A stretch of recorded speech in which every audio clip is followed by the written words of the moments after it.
Ilang oras na lang muli mag-uulat sa sambayan ng Pilipino si Pangulong Bongbong Marcos sa ika-4 niyang SONA.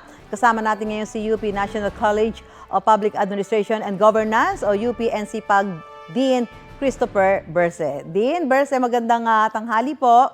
Welcome po sa Balitang Hali. Magandang tanghali, Miss Susan. Apo, Dean. Maganda. Para po mas maunawaan ng ating mga kababayan, gaano ba kahalaga yung pagbibigay ng State of the Nation address ng pinakamataas na leader ng bansa?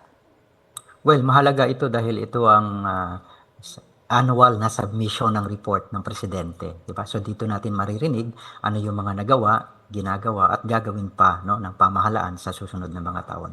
Kaya magandang malaman para din makita natin kung nagkaroon ba tayo ng tamang desisyon, no, sa ating pagpili sa mga namumuno sa ating bayan. Din sa tingin nyo, ano po yung mga dapat at mahalagang maisama sa SONA ng Pangulo mamaya?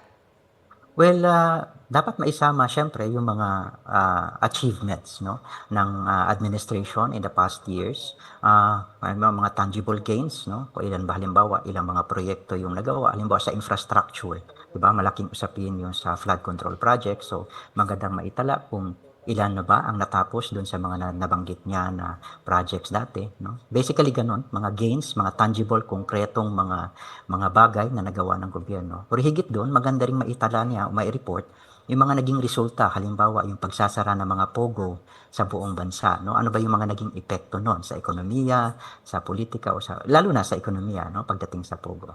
So magandang may ibahagi 'yun, yung mga achievements, no? But maliban doon, dahil tapos na yung midterm election, tumawid na tayo dun sa first 3 years ng kanyang administrasyon, magandang marinig din natin mula sa presidente kung ano yung mga balak niya for the last 3 years. Ito pumapasok na kasi tayo doon sa tinatawag nating legacy phase, no? So ano yung gusto niyang maiwan na legasiya para sa kanyang administrasyon sa susunod na mga taon?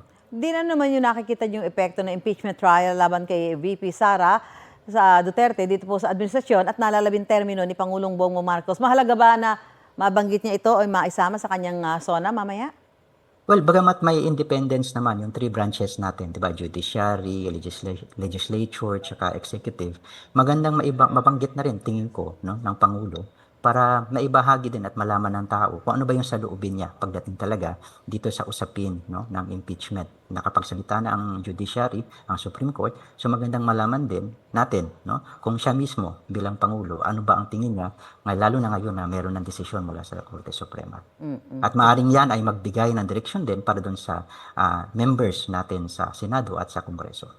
Okay, sige. Sabay-sabay po tayo manood mamaya. Maraming salamat po, UP-NCPAG Dean Christopher Berse. Magandang tanghali po sa inyo. Maraming salamat din po.